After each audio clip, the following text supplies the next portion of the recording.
Hello and welcome student.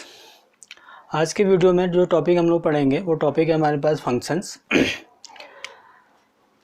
यहाँ पे मैं एक रिलेशन का एग्जांपल लिख रहा हूँ और देखेंगे कि उसमें क्या इम्पोर्टेंट है, क्या पार्ट उसमें इम्पोर्टेंट है। सेट आपके पास है ए 1 2 3, ये सेट आपने लिया।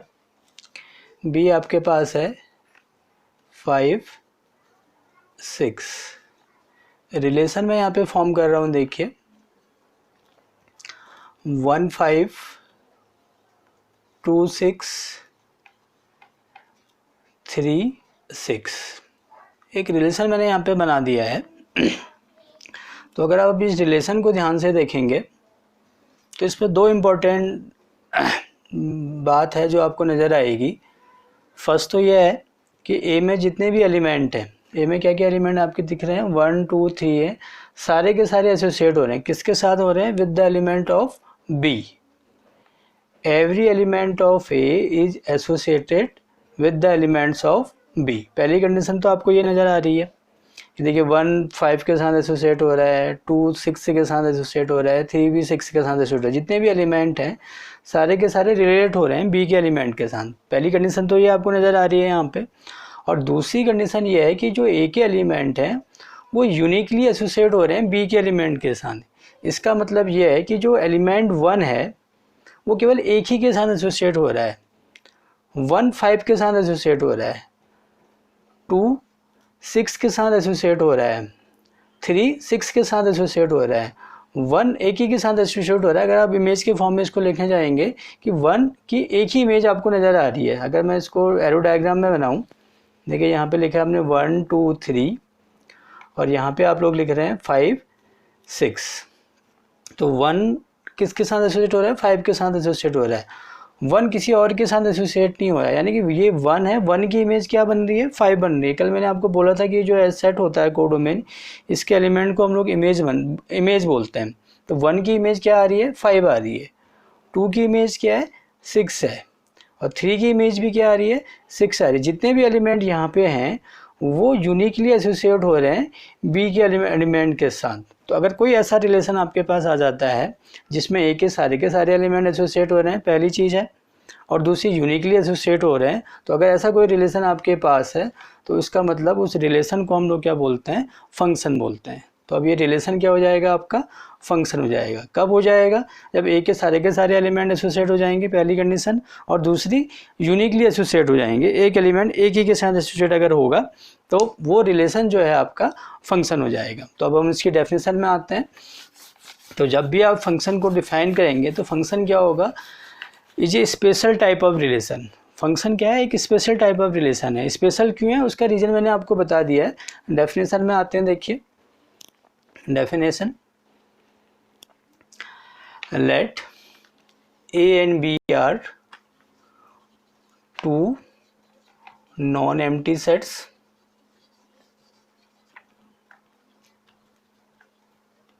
then a relation f from a to b is called a function, if every element of a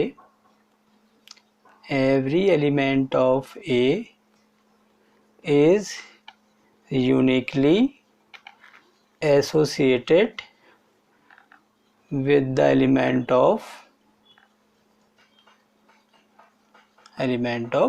B। देखिए क्या डेफिनेशन लिखी, जो अभी मैंने आपको एग्जांपल्स में बताया था वही चीज़ मैं यहाँ पे लिख रहा हूँ। ए और बी आपके नॉन एम्प्टी सेट्स हैं, यही कंडीशन हम लेके चलते हैं।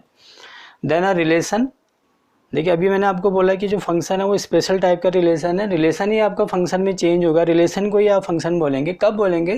Then a relation f from A to B is called a function if every element of A में जितने भी एलिमेंट हैं सारे के सारे की बात हो रही है, if every element of A is uniquely associated with the element of B। जो A के एलिमेंट है सारे के सारे किसके साथ एसोसिएट होने चाहिए? B के एलिमेंट के साथ एसोसिएट होना चाहिए। अगर ये ये कंडीशन आपके पास आ रही है फुलफिल हो रही है, सेटिस्फाई हो रही है, देन हम क्या बोलेंगे, वो जो रिलेशन है वो रिलेशन क्या हो जाएगा, आपका फंक्शन हो जाएगा। तो आगे करते हैं, देखिए ए और बी आपके पास दो सेट हैं and a belongs to capital A है। क्या हो रहा है कि एक जो एलिमेंट है हमने स्मॉल ए लिया है वो कैपिटल ए को बिलोंग कर रहा है, तो क्या होगा, इसके रेस्पेक्ट में there exist a element b belongs to B. There exist का मतलब है कि फॉर ये फॉर ऑल लिख देते हैं यहाँ पे, for all a belongs to capital A. For all का मतलब है हर एक एलिमेंट के बारे में बात हो रही है, केवल एक दो एलिमेंट के बारे में बात नहीं हो रही कि ए में 5 एलिमेंट हैं तो आप एक दो एलिमेंट को ही देखें, ऐसा नहीं है। ए में जितने भी एलिमेंट है, 5 एलिमेंट्स तो 5, 10 एलिमेंट्स तो 10, 20 है तो 20, सारे के सारे एसोसिएट होंगे। तो क्या होगा कि अगर एक एलिमेंट आपका स्मॉल ए कैपिटल ए को बिलोंग कर रहा है तो उसके करस्पॉन्डिंग एक ऐसा एलिमेंट बी में ज़रूर होगा, ठीक है, जिसको हम बी से डिनोट कर रहे हैं, b belongs to capital B. Then we क्या, तब हम लोग क्या बोलेंगे, a B belongs to f. फिर से देखिए, दो सेट आपके पास हैं, ए और बी नॉन एम्प्टी सेट है। तो मैंने क्या बोल रहा हूँ कि एक एलिमेंट है इस ए में, यहाँ फॉर ऑल का मतलब है कि वो एलिमेंट ए के, ए से आप कोई भी एलिमेंट को आप चूज कर सकते हैं, ठीक है। For all small a belongs to capital A, there exist small b belongs to capital B.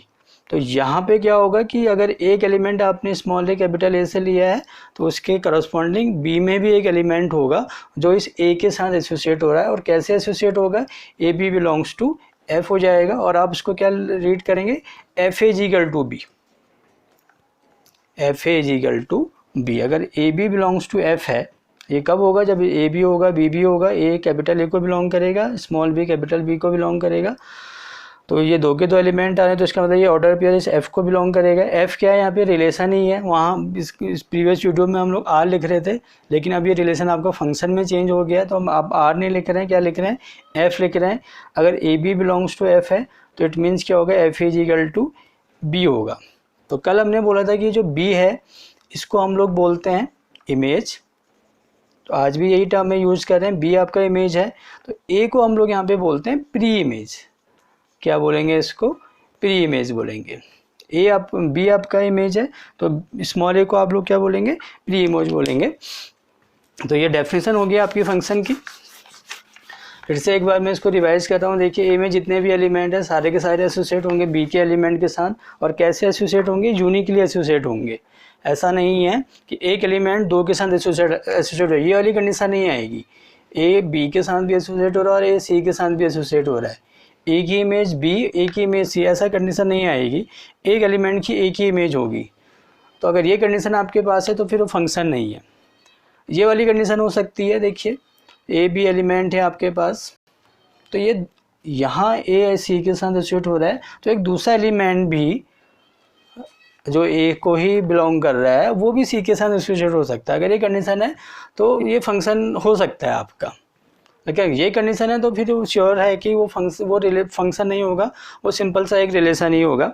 इसका एक एग्जांपल मैं बता देता हूँ, जो यहाँ पे मैंने लिखा है, देखिए अगर f x equal to x square है आपके पास, एक्स की वैल्यू 1 रखेंगे तो भी 1 आएगा, -1 रखेंगे तब भी 1 आएगा। देखिए तो यहाँ पे अगर 1 है तो उसकी इमेज भी 1 आ रही है, -1 है उसकी इमेज भी क्या आ रही है, 1 आ रही है। तो ये कंडीशन हो सकती है, तो ये इसमें फंक्शन बन सकता है आपका। तो डेफिनेशन के बाद अब हम लोग किसमें आते हैं, उस फंक्शन पर हम लोग आ जाते हैं। देखिए डोमेन, कोडोमेन, रेंज, इस फंक्शन के बाद में आपको बताऊंगा। दो इंपॉर्टेंट फंक्शन हैं जो एग्जाम में पूछे जाते हैं। पहला आपके पास है modulus function. Modulus function, a function f such that r tends to r। तो अब function f such that r tends to r का मतलब है कि जो मैपिंग हो रही है, फंक्शन को हम लोग मैपिंग भी बोलते हैं। ये सेट है R, रियल नंबर का सेट है, सेट ऑफ रियल नंबर, ये भी सेट ऑफ रियल नंबर्स है। सेट ऑफ रियल नंबर्स किसके साथ मैप हो रहे हैं, सेट ऑफ रियल नंबर्स के साथ ही मैप हो रहे हैं। अब function f such that r tends to r defined by, किससे डिफाइंड हो रहा है, f x is equal to mod x, इससे डिफाइंड हो रहा है, is called a modulus function, modulus function. F x equal to mod x. अब इसको देखिए, इसको डिफाइन करते हैं, थोड़ा और एक्सप्लेन करते हैं। मॉड एक्स की वैल्यू आपकी होती है x when x is greater than equal to 0, और इसकी वैल्यू हो जाएगी minus x when x less than 0। तो ये जो फंक्शन यहाँ पे लिखा हुआ है, इस फंक्शन को हम लोग बोलते हैं मॉडुलस फंक्शन। तो मॉडुलस फंक्शन आपको मालूम ही है कि अगर हम इसके वैल्यू, इस एक्स की वैल्यू कुछ भी पुट करेंगे, नेगेटिव पुट करेंगे, तो जो इसका आंसर आएगा वो क्या होगा, हमेशा पॉजिटिव ही रहेगा। नेगेटिव भी अगर आप रखें तो पॉजिटिव आएगा, पॉजिटिव रखेंगे तो पॉजिटिव ही आएगा। अगर आप यहाँ +1 रखें, मॉड 1 की वैल्यू, मॉड +1 की वैल्यू 1 होगी, मॉड -1 की वैल्यू भी क्या होगी, 1 होगी। क्यों हो रही, देखिए यहाँ पे आपने लिखा है x लेस देन 0। अभी जब आप x लेस देन 1 रख रहे हैं, x इक्वल टू -1 रख रहे हैं, तो ये लेस देन 0 है। -1 लेस देन 0 वैल्यू को यहाँ पुट करेंगे। क्यों पुट करेंगे, क्योंकि x लेस देन 0 लिखा हुआ है। जो भी वैल्यू 0 से लेस होगी वो आपने कहाँ पुट करना है, ये सेकंड वाले में पुट करना है। तो -x है, -x की वैल्यू कितनी है, -1, तो माइनस माइनस क्या हो जाएगा, +1 हो जाएगा। ऐसे आप बाकी चीज़ों में भी क्या कर सकते हैं, अप्लाई कर सकते हैं। ये तो मॉडुलस फंक्शन आपके पास हो गया। इसका ग्राफ ड्रॉ करने के लिए एग्जाम में पूछा जाता है कि इसका ग्राफ ड्रॉ कीजिए। तो ग्राफ तो आपने ड्रॉ किए ही है, तो यहाँ पे कुछ पॉजिटिव कुछ नेगेटिव वैल्यू रख दीजिए, x और ये y, एफ एक्स को आप y भी कह सकते हैं। तो x की वैल्यू रख दीजिए यहाँ 0, 0 पर 0, 1, 1, 2, 2, -1, -1, -2, 2। तो ये वैल्यू आपने पुट की। ग्राफ प्लॉट करेंगे तो ये जो ग्राफ आएगा, देखिए ये वी शेप में आएगा। मॉडुलस फंक्शन का जो ग्राफ होगा हमेशा वी शेप में होगा। दो लाइन आपको इसमें नज़र आएंगी। ये जो फर्स्ट लाइन है, जो फर्स्ट क्वाड्रेंट में आपको दिख रहा है, ये y इक्वल टू x है, और जो सेकंड क्वाड्रेंट में आपको लाइन नज़र आ रही है वो है y equal to -x।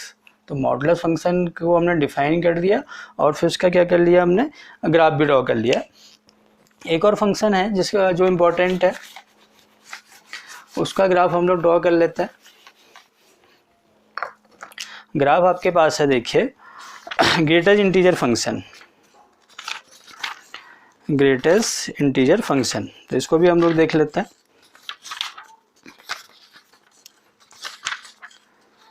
Greatest integer function,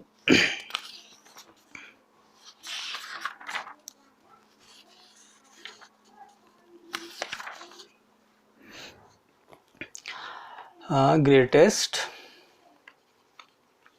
integer function, एक मॉडुलस फंक्शन और ग्रेटर इंटीजर फंक्शन 12th में भी आपका यूज होना है, तो इसलिए मैं आपको ये दोनों ग्राफ डिफाइन कर दे रहा हूँ आपके लिए। देखिए फंक्शन फिर से, आप function f such that r tends to r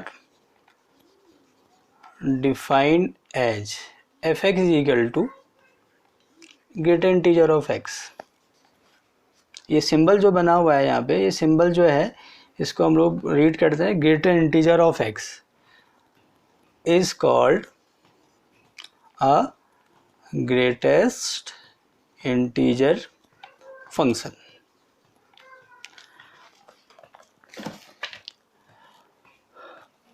तो इसको समझ लेते हैं कि ये ग्रेटर इंटीजर फंक्शन क्या है। एग्जाम्पल अगर मैं आपको दूँ तो बहुत इजीली आपको समझ में आ जाएगा। मैं यहाँ पे लिख रहा हूँ ग्रेटर इंटीजर ऑफ 4.6। तो इसका मीनिंग ये है कि आपने सबसे पहले, अगर आपने ग्रेटर इंटीजर ऑफ 4.6 फाइंड करना है, तो इसका मीनिंग क्या है, आपने पहले ऐसे इंटीजर फाइंड करने हैं जिनकी वैल्यू 4.6 से ग्रेटर ना हो।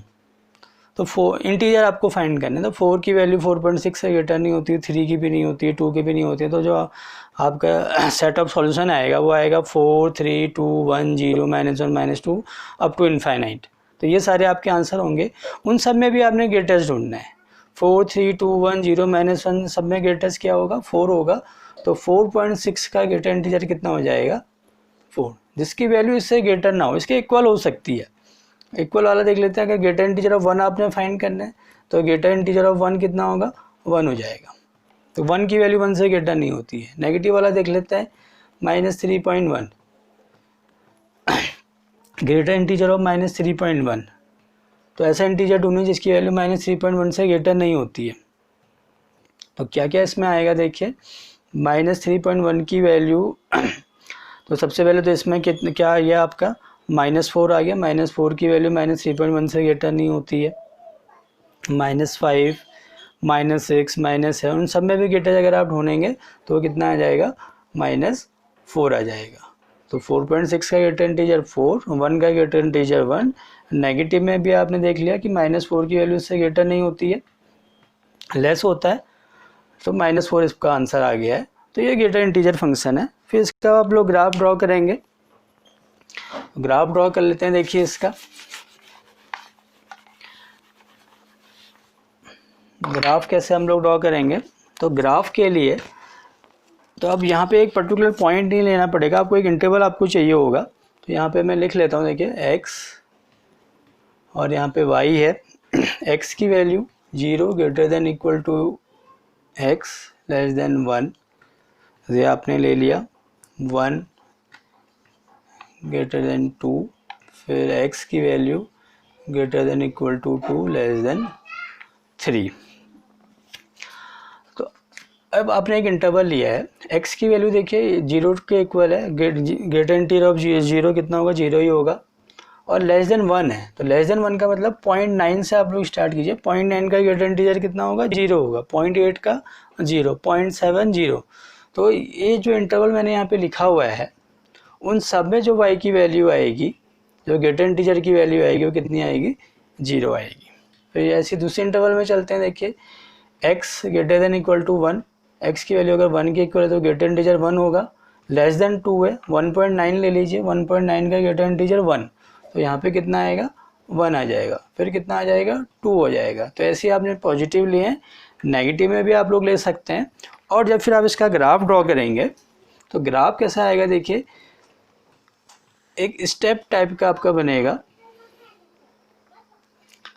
इसको हम 0 ले लेते हैं, 1 2 3, यहाँ पे भी ले लेते हैं 1 2 3।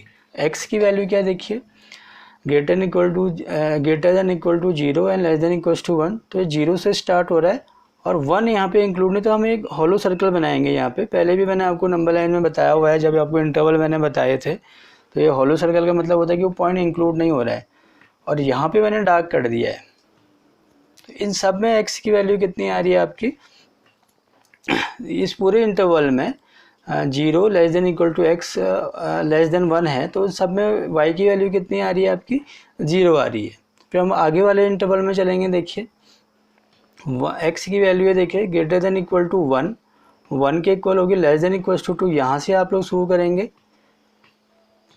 अब ये 1 इंक्लूड हो रहा है और 2 इंक्लूड नहीं होगा, ये x की वैल्यू आपकी आ गई। अब होलो सर्कल मैंने कहाँ पे बनाया, 2 पे बनाया है, देखिए। और इस पूरे इंटरवल पे वैल्यू कितनी आ रही है, अभी 1 आ रही है। तो ये 1 है, यहाँ पे 1 के आगे मैंने एक लाइन खींच ली है कि x की वैल्यू इस पूरे इंटरवल में जब भी लाई करेगी तो y कितना आएगा, 1 आएगा। उससे पहले में कितना आ रहा था, 0 आ रहा था। फिर हम आगे बढ़ते हैं। देखिए 2 2 3 आपका पास आ रहा है। अब 2 आपका इंक्लूड हो गया है, तो यहाँ से आप स्टार्ट करेंगे, और 3 अब आपका इंक्लूड नहीं हो रहा है, तो यहाँ पे सर्कल हो जाएगा। और इस सब में वैल्यू कितनी आ रही है, इस इंटरवल में वैल्यू आ रही है 2 आ रही है। तो ये 2 के आगे ही होना चाहिए। थोड़ा सा मिसमैच हो रहा है, इसको बना लीजिए सही से। जब आप लोग बनाएंगे तो ग्राफ सही बनेगा। एनसीईआरटी में दिया हुआ है। तो देखिए एक स्टेप आपके पास यहाँ पे बन रहा है, फिर जंप हुआ, फिर एक स्टेप यहाँ पे आ रहा है, फिर एक स्टेप यहाँ पे आ रहा है। तो जो ग्राफ आपके पास बन रहा है वो ग्राफ आपके क्या है, स्टेप फॉर्म में बन रहा है। तो इसलिए ग्रेटर इंटीजर फंक्शन को हम लोग क्या बोलते हैं, स्टेप फंक्शन भी बोलते हैं। या तो ग्रेटर इंटीजर फंक्शन होगा या फिर क्या होगा, इसका स्टेप फंक्शन होगा।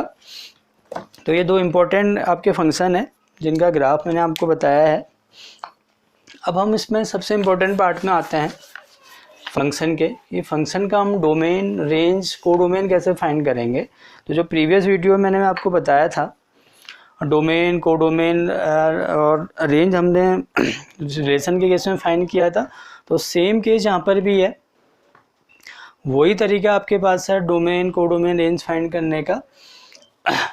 लेकिन अगर वो फंक्शन के फॉर्म में दिया है, देखिए अभी कल तो आपके पास क्या था, मतलब प्रीवियस वीडियो में आपके पास ये था कि अगर ये 1 2 3 4 5 6 आपके पास लिखा हुआ है और ये जो रिलेशन है A क्रॉस B से आपने फाइंड किया हुआ है, तो आप अगर डोमेन फाइंड करेंगे तो 1 3 5 आ जाएगा, रेंज फाइंड करेंगे 2 4 6 आ जाएगा और को डोमेन कितना होगा आपका B हो जाएगा। ये तो सिंपल हो गया। अब यहाँ पे क्या होगा कि अगर आपके पास A और B में इनफाइनाइट एलिमेंट्स हैं तो आप वहाँ पे ऑर्डर पेयर फॉर्म नहीं कर सकते हैं। आपको x और y के बीच में एक रिलेशन चाहिए होगा जिसके बेसिस पर रिलेशन डिफाइन किया गया था और फिर आज हमने फंक्शन डिफाइन किया हुआ है। तो वो रिलेशन कैसे होता है, देखिए x, y सच दैट, वो हो सकता है x इक्वल टू y हो सकता है। तो ये कैसे लिखा रहेगा, ये फंक्शन कैसे लिखा रहेगा, fx इक्वल टू x। देखिए fx कहिए या फिर y कीजिए, यहाँ पे एक्स वाई आपने लिखा हुआ है तो इसको आप एक्स कॉमा एफ एक्स भी कह सकते हैं। इस पर कन्फ्यूज नहीं होना कि वाई क्या है एफ एक्स क्या है, वाई और एफ एक्स दोनों सेम ही है। ये फंक्शन ऑफ एक्स आपका बन जाएगा, तभी आप उसको फंक्शन कह रहे हैं ना। आप एक्स और वाई में रिलेशन आप जो फाइंड कर रहे हैं वो रिलेशन ही आपका क्या करेगा, बाद में फंक्शन को डिफाइन करेगा। तो इसको एक्स कॉमा एफ एक्स भी लिख सकते हैं। तो f x equal to x आ गया। अगर इस तो ऑर्डर पेयर आप लोग नहीं लिखेंगे, अब आपके पास क्या होंगे, रिलेशन होगा x और y में जो रिलेशन होगा वही आपका फंक्शन है। एक और मैं लिख लेता हूँ, देखिए अगर f x equal to x square आपके पास है तो ये y equal to x square हो गया, या फिर वाई इक्वल टू 2x + 1 हो गया, जो आपने स्ट्रेट लाइन 10th में जिनके ग्राफ आपने प्लॉट किए हैं, वाई इक्वल टू 2x, ऐसे बहुत सारे हो सकते हैं, वाई इक्वल टू x + 7। तो सारे के सारे क्या हैं आपके फंक्शन के फॉर्म में। जब आपके पास फंक्शन इस फॉर्म में दिया हुआ है, x और y के टर्म्स में दिया हुआ है, तो उस वाले केस में आप डोमेन और रेंज कैसे फाइंड करेंगे। तो वर्किंग रूल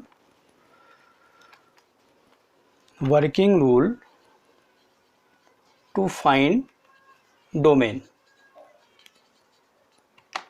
तो क्या इसका वर्किंग रूल होगा डोमेन फाइंड करने का।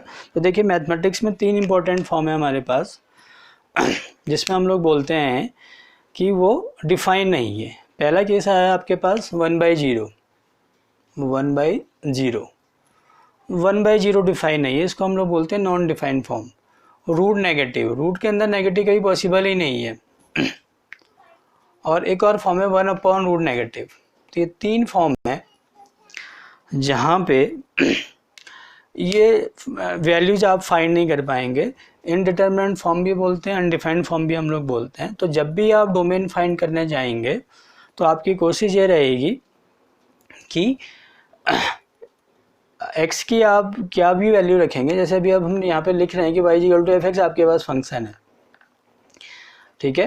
तो x की आप कौन सी वैल्यू रखेंगे जिससे ये फॉर्म आपके पास आ जाए, 1/0 आ जाए या रूट नेगेटिव आ जाए, 1/रूट नेगेटिव आ जाए। तो जो भी वो x की वैल्यूज आपको मिल जाएंगी जहाँ पे आपको 1/0 मिल रहा है, रूट नेगेटिव मिल रहा है, 1/रूट नेगेटिव मिल रहा है, तो वो वैल्यूज़ को आपने क्या करना है, एक्सक्लूड कर देना है। कहाँ से एक्सक्लूड कर देंगे, सेट ऑफ रियल नंबर से। एग्जाम्पल से समझ लेते हैं कि अगर फंक्शन आपके पास है f x equal to 1/x, अगर आपने इसका डोमेन फाइंड करना है तो डोमेन कैसे फाइंड करेंगे। देखिए तो मैंने आपको क्या बताया कि 1/0 का फॉर्म आपको चेक करना है। तो 1/0 का फॉर्म कैसे चेक करेंगे, जब आप x की वैल्यू यहाँ पे देखेंगे कि आप क्या वैल्यू रखेंगे कि 1/0 आ जाए। तो जब आप x की वैल्यू 0 रखेंगे तब ये 1/0 के फॉर्म में आ जाएगा, 1/0 हो जाएगा। या फिर अगर 1/x - 2 होगा तो x की वैल्यू क्या पुट करेंगे, 2 पुट करेंगे तब 1/0 आएगा। 1/x + 3 करें तो x की वैल्यू -3 रखेंगे। अगर केवल x + 1 आपने लिखा हुआ है तो x + 1/1, तो यानी कि x की कोई भी ऐसी वैल्यूज़ नहीं मिलेंगी आपके पास। तो आपने क्या करना है, x की वो वैल्यूज़ ढूंढनी है जहाँ पे आपका फंक्शन इस फॉर्म में आ जाए।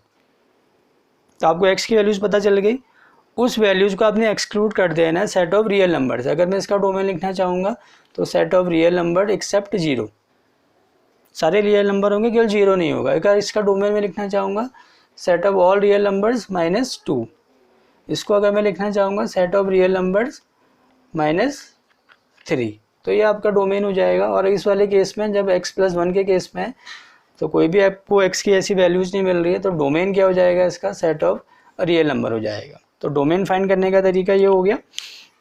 रेंज फाइंड करने के लिए देखिए, रेंज में आपने क्या करना है, y equal to f x है, ये फंक्शन गिवन है आपके पास y is to f x. पहला स्टेप आपके पास ये है कि आप क्या करेंगे, find x in terms of y। आप x की वैल्यू फाइंड करेंगे इन टर्म्स ऑफ y, यानी कि आपने x की वैल्यू निकालनी है, fy के फॉर्म में निकालनी है। फिर y की आपने ऐसी वैल्यूज ढूंढनी है सेकेंड स्टेप में, find values of y for which x belongs to d। d for मतलब डोमेन को बिलोंग करना चाहिए। फिर आपने क्या करना है, जैसे आपने पहला स्टेप कंप्लीट कर लिया, x इक्वल टू f में आपने चेंज कर लिया, और फिर आपने अब y की ऐसी वैल्यूज ढूंढनी है जहाँ पे क्या होगा कि x की वैल्यूज मिलेंगी, और x की वैल्यू कहाँ किसको बिलोंग करना चाहिए, डोमेन को बिलोंग करना चाहिए। डोमेन आपने इससे पहले फाइंड कर ही लिया है, ठीक है। तो एक मेथड तो आपके पास रेंज फाइंड करने का ये हो गया। और यहाँ पे भी आप इन फॉर्म को याद रखेंगे, जब भी आपने चेंज कर लिया 1/0 नहीं होना चाहिए, रूट नेगेटिव 1/रूट नेगेटिव नहीं होना चाहिए, तो इस फॉर्म को आपने यहाँ पे भी ध्यान में रखना है। इसके अलावा भी हमारे पास रेंज फाइंड करने के लिए बहुत सारे मेथड है। ऑब्जर्वेशन मेथड है, केवल ऑब्जर्व करके ही आप लोग क्या करेंगे, रेंज को फाइंड कर सकते हैं। तो आज मैंने आपको डोमेन रेंज के बारे में बताया, नेक्स्ट वीडियो में हम इसके क्वेश्चन भी डिस्कस करेंगे। Thank you.